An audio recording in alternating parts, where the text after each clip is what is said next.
Now, there's this old saying that communication is absolutely critical in a relationship, and I tend to agree with that statement. I mean, you need to be able to articulate what's going on in your mind and even what emotions you're feeling in order to properly connect with your partner. However, there are times in a relationship when communication is actually hurting the relationship. And this is something that most people don't talk about. Everyone seems to talk about make sure you're always communicating, always talking about your needs. And by the way, I am a classic over-communicator in relationships as well. Jessica will definitely attest to that. So in this video, I'm gonna be talking about 3 times in a relationship where you may wanna actually take a step back and pull back from communicating what it is you're thinking or what it is you're feeling. Because it is possible that over-communicating in your relationship could be actually killing the relationship. Keep watching.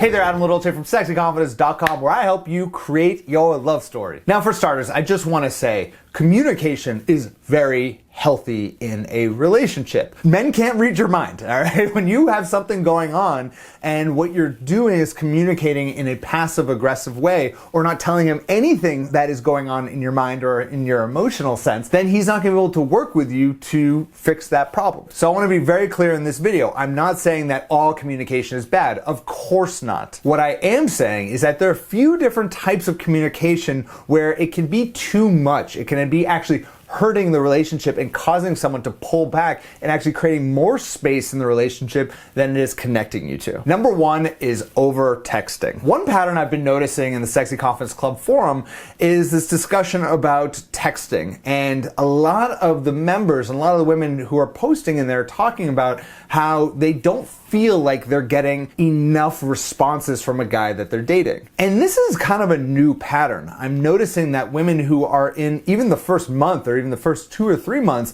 they have this expectation that they're going to hear from their guy once, twice, 3, 4, 5 times a day. Even 10 years ago, there was a different set of expectations when it came to texting and communication in a relationship. And I believe this is a result of just society expecting that we get everything that we want when it is we want it. I blame Amazon for this. But it's true. We feel like if we want to talk to someone just because we have their phone number and we have this little device right here, then we have a right to talk to them. I know for a fact that even 5 years ago when Jessica and I met, we weren't texting 4 or 5 times a day. If she said within the first 3 months of us dating that I'm not texting her enough throughout the day, I would really have to rethink things, because that to me communicates that that person really needs to go get a life. The second way people over-communicate in relationships is over-communicating every single emotion that flows through your body. Now, I, for one, am a total over-communicator, and I've actually really had to pull this back as well, which is choosing your battles. For example, Jess and I are currently planning a wedding, and it is a pretty big and complex wedding.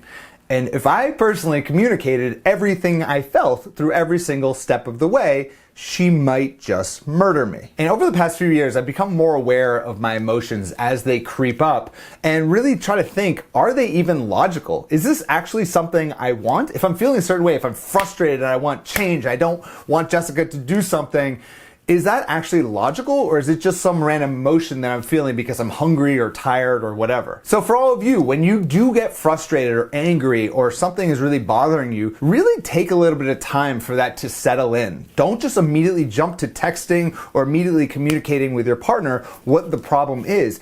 Give it a little time to breathe, because in some cases, that emotion that you're feeling isn't even logical in the first place. And the final way a lot of people over-communicate in relationships, and this is, I think, for a lot of you sexy single ladies who are working on your confidence in relationships, is apologizing too much in a relationship. When we are in conflict with someone in a relationship, it can be really easy to just apologize for something, to kind of put that band-aid on it and be able to move on. And that is very important at times, to be able to assess when you're wrong and then, of course, apologize when you feel that you were wrong. However, if you're the type of person who is constantly apologizing, even if you did nothing wrong whatsoever in the relationship, just to keep things copacetic, then I really want you to take a hard look at that behavior, because that in itself is over communicating. So I want to hear from all of you. Have you ever over communicated in a relationship, and how did it work out? Leave a comment right there below. And also, if you enjoyed this video, please give it a like on YouTube. Don't forget to subscribe on YouTube. And also, I have a course in the Sexy Confidence Club that is available to all members. It's called Rich Relationships, and it really walks you through the 4 components of a healthy relationship. I have that in the link in the description right there below, or check out the link on the bio if you're watching this on Instagram. Thank you so much for watching, and I'll speak to you, sexy single ladies, next week. Bye-bye.